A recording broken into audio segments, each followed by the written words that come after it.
వంటగదిలో ఈరోజు కరివేపాకు పువ్వుతో కారప్పొడి తయారు చేయడం చూద్దాం. దానికి కావాల్సిన పదార్థాలు: కరివేపాకు పువ్వు అరకప్పు, కందిపప్పు అరకప్పు, ఆయిల్ 2-3 టేబుల్ స్పూన్లు, ఎండుమిర్చి ఒక 7-8, ఉప్పు రుచికి తగినంత, చింతపండు కొద్దిగా. తయారు చేయటం చూద్దాం. ఇప్పుడు స్టవ్ వెలిగించి పాన్ పెట్టి పాన్ వేడైన తర్వాత ఆయిల్ లేకుండా కందిపప్పు వేయించాలి.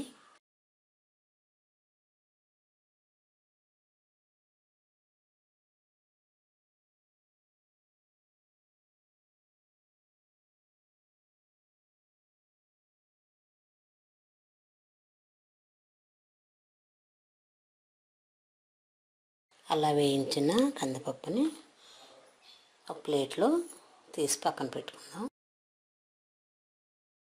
ఇప్పుడు అదే పాన్లో 1 టీ స్పూన్ ఆయిల్ వేసి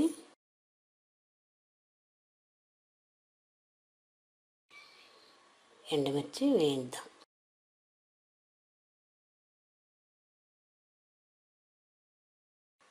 ఇలా వేగిన ఎండుమిర్చిని తీసి ఒక ప్లేట్లో వేసుకుందాం. అదే ఆయిల్లో కరివేపాకు పువ్వు కూడా వేసి వేయించుకుందాం. ఇది కూడా బాగా వేగాలి. ఇలా వేగిన కరివేపాకు పువ్వులో చింతపండు కూడా వేసి ఒకసారి కలిపి స్టవ్ ఆఫ్ చేద్దాం. మనం ఇంకా కరివేపాకు పువ్వుతో పొడి చేస్తున్నాం కాబట్టి తడి ఏమీ లేకుండా చింతపండు కూడా ఆయిల్లో వేయించుకుందాం. వేయించిన ఎండుమిర్చి, ఉప్పు, వేయించిన కరివేపాకు పొడి, వేయించిన కందిపప్పు, చింతపండు కూడా మిక్సీ జార్లో వేసి కరివేపాకు పొడి చేసుకుందాం.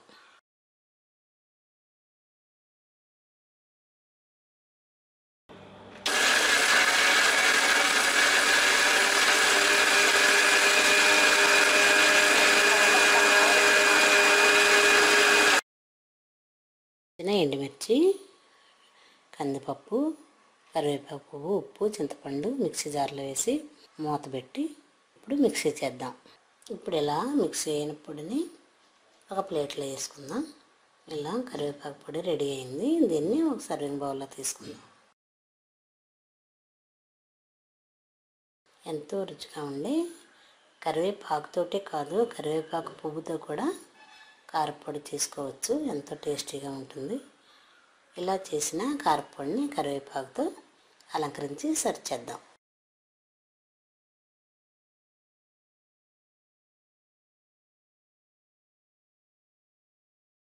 అంతే, ఎంతో రుచిగా ఉండే కరివేపాకు పువ్వుతో కారపొడి రెడీ.